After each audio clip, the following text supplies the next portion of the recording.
नमस्कार दोस्तों, आप सभी का हमारे चैनल स्पिरिचुअल पाथवे धनु में स्वागत है।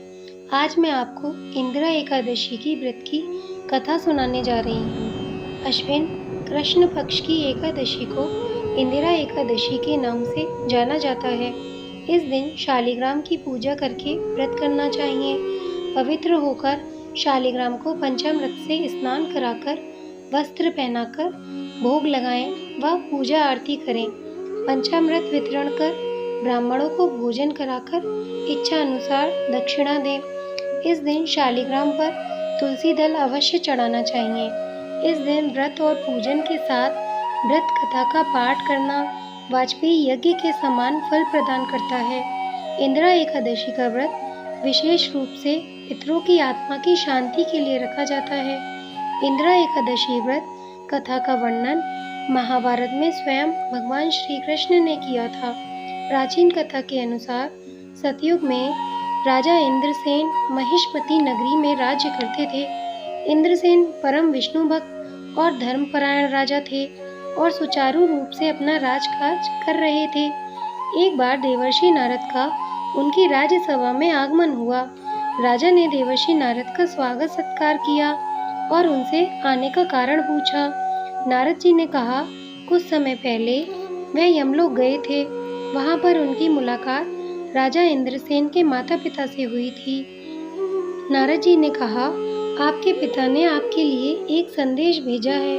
उन्होंने कहा है कि उनके जीवन काल में एकादशी का व्रत भंग हो जाने के कारण उन्हें अभी तक मुक्ति नहीं मिल पाई है और उन्हें यमलोक में भी रहना पड़ रहा है और वहाँ के सारे कष्ट भोगने पड़ रहे हैं।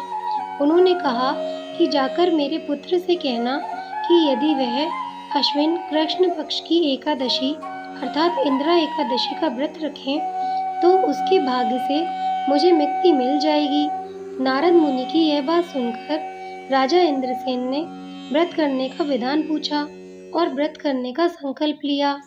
राजा ने पितृपक्ष की एकादशी पर विधि पूर्वक व्रत का पालन किया और अपने पितरों से निमित्त मौन रहकर ब्राह्मण भोज और गोदान किया, शालिग्राम की पूजा की, तुलसी आदि चढ़ाकर की। इस प्रकार राजा इंद्रसेन के व्रत और पूजन के भाग से उनके माता पिता को यमलोक के कष्टों से मुक्ति मिली और उन्हें वैकुंठ लोक की प्राप्ति हुई। राजा इंद्रसेन ने रात्रि को भगवान विष्णु की मूर्ति के पास शयन किया। जब वे मंदिर में सो रहे थे तब उन्हें भगवान के दर्शन हुए और उन्होंने कहा कि हे राजा, तुम्हारे व्रत के प्रभाव से तुम्हारे सभी पितर स्वर्ग पहुंच गए। इसी दिन से इस व्रत की महत्ता बढ़ गई है। पितृपक्ष में पड़ने वाली इस इंदिरा एकादशी के व्रत से पितरों को मुक्ति मिल जाती है और आपको उनका आशीर्वाद इंदिरा एकादशी के दिन सुबह जल्दी उठकर स्नान करने के बाद सूर्य देवता को अर्घ दें। फिर विष्णु भगवान का ध्यान करके व्रत का संकल्प करें। अपने पितरों को याद करके भगवान विष्णु की तस्वीर पर गंगा जल, पुष्प, रोली और चावल का भोग लगाएं। भगवान के भोग में तुलसी पत्र अवश्य रखें। अपनी क्षमता अनुसार दान दें। ऐसा करने से आपके पितरों को मुक्ति मिलती है और उनको आशीर्वाद भी प्राप्त होता है। बोलिए विष्णु भगवान की जय। अगर आपको वीडियो अच्छी लगी हो तो वीडियो को लाइक एंड चैनल को सब्सक्राइब करना ना भूलें।